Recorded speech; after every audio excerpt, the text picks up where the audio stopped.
What is up, YouTube? Slumboy B coming at you guys with another video.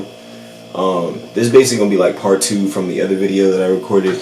So today we're gonna be talking about working as an oiler and going from oiler to Qmed. So that's gonna be the main topic and what I'm gonna be speaking on today. This is actually the same day that I recorded the other video. I had just realized my frame was kind of off. I ain't recorded in a minute, so like, you feel me? I just be doing what I do, but we gonna get straight into this. Anyways, so I'm just gonna jump straight to whether you want to work 8 hours or 12 hours when you start working as an oiler.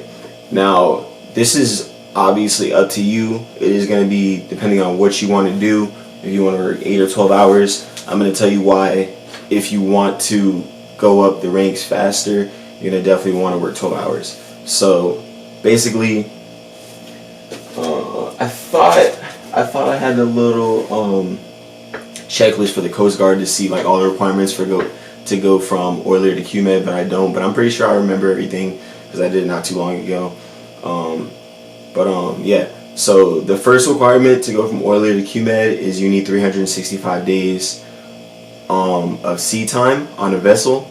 Doesn't matter what type of vessel it is, but you need 365 days. You're also going to need to take your Qmed test with the National Maritime Center. Now, depending on the state that you're in, you're going to have to figure out whether or not there is a National Maritime Center in your state, because not every state has one. You might have to go to a different state to do it, or you might have to find a maritime school. Now, for me, I live in Florida, so there's a National Maritime Center in Miami.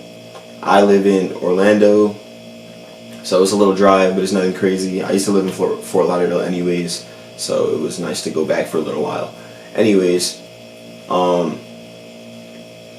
so you can either study for your Qmed test, and basically what you're going to use to prepare for the Qmed test if you're taking it at the National Maritime Center, what I would recommend is this app called Sea Trials.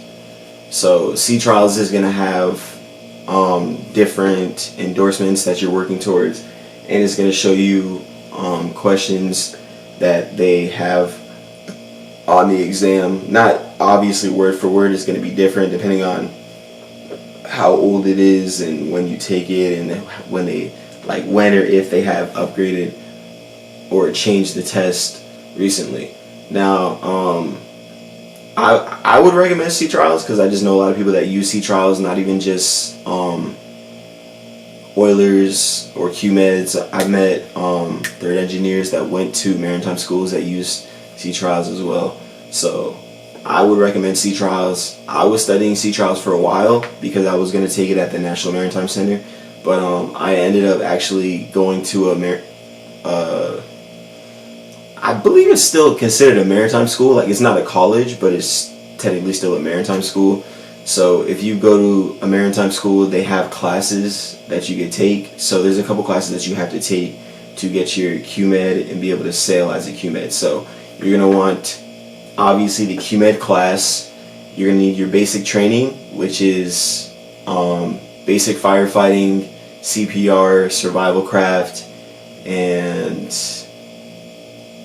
I believe there's one thing that I'm forgetting right now. I don't remember right now, but I'm gonna definitely have like a little checklist down below in the description for you guys. But yeah, so you're gonna need your basic training, you're gonna need your Qmed class, and then the last thing you're gonna need is your STCW. So you honestly don't need your STCW if you're not gonna go into international waters. But if you're going to go into international waters, you definitely do need your STCW. But any ship that you go on that's like a bigger vessel, they're definitely going to need your basic training.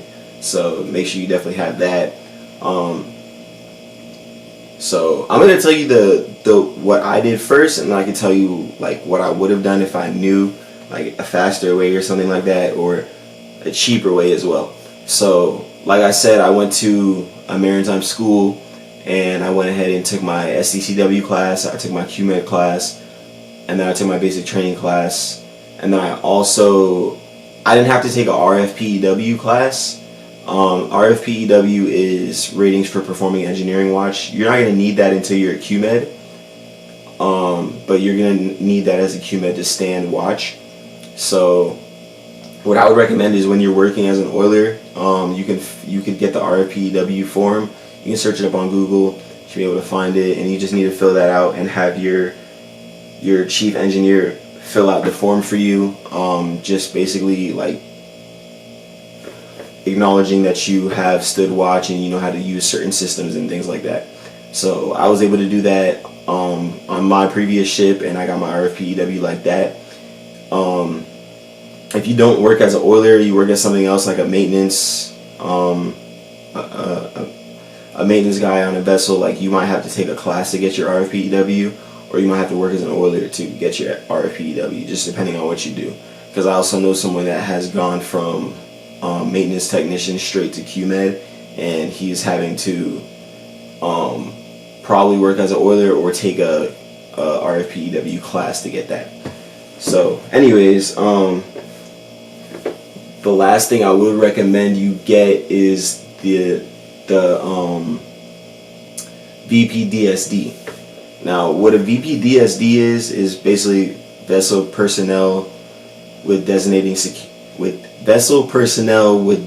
security duties. So basically, when you go on, I think this is also for like an international vessel type of thing. I'm not sure. You might definitely want to double check depending on like what type of vessel you plan on going on, or what type of ships you plan on going on. But I also do know that if you wanted to join a union as a Qmed, you're going to need all 4 of these things. So just so you know, like I said before, anything that I'm skipping over or stumbling over, I'm going to have everything down below in the description. But yeah, so you're going to need your VPDSD as well. And basically that's like a little training class that's going to explain to you about pirates and MARSEC levels in the port, which are basically like security levels, and depending on where you are and where the ship that you're working on is, like there will be different security levels because there's pirates that could try to hijack the ship and things like that. So we're not going to get too deep into that. I'm just letting you know you're definitely going to need all those things. And then like I said, you're going to need 365 days on the vessel as an oiler. Now, how I was able to do it a little bit faster. So like I said, you could work 8-hour days or you could work 12-hour days.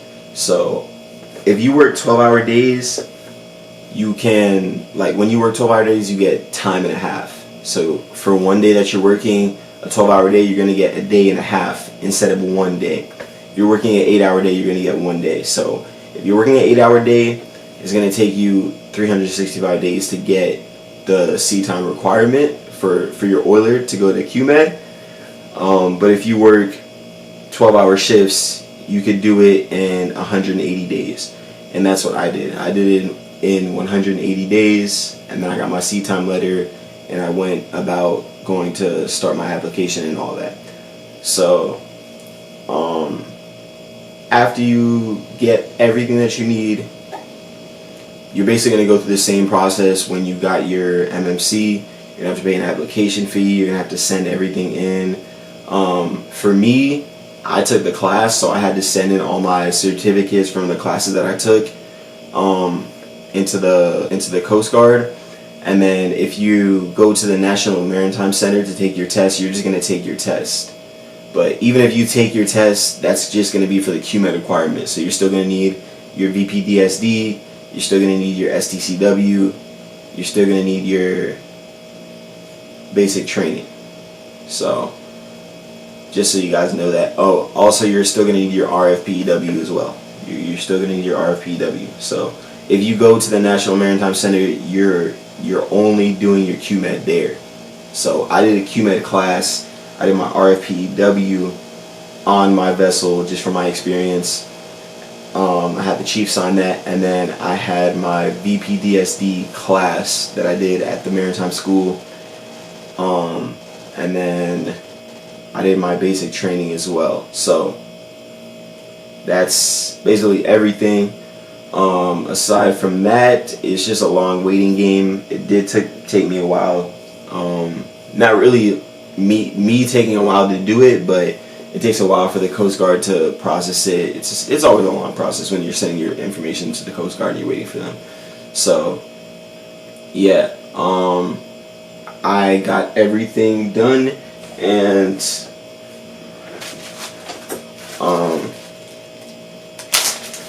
I'm just gonna show you what it's gonna look like when you get it.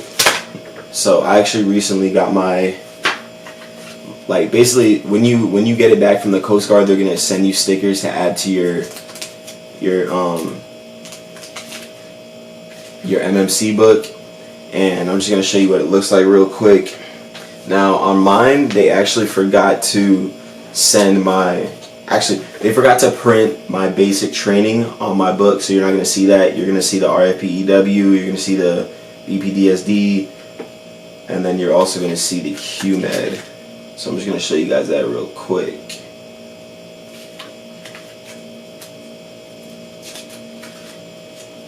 Alright.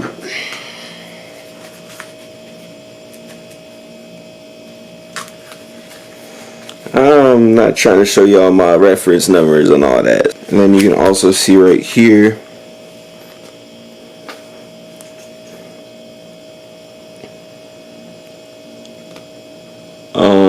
you can see ratings for performing engineering watch, the VPDSD, and then security awareness and security duties. So yeah, that's basically, they're gonna send you a sticker, because in your MFC book you have these blank pages. They're gonna send you a sticker, and they're gonna send you a certain order that you need to put all the stickers on to your MFC book. So you're gonna go ahead and do that. Once you're done with all that, you're a Qmed. You can ship out to whatever ship you want to do, whether it's international, whether it's a big or small ship, whatever. And yeah, so if you guys have any questions about this whole process, I know it's kind of confusing. I am going to go ahead and drop everything down below in the comment section, so you guys could just pick up the pieces, because I know I was kind of all over the place in this video. But yeah, like I said before, if you guys have any questions, drop it down below in the comment section.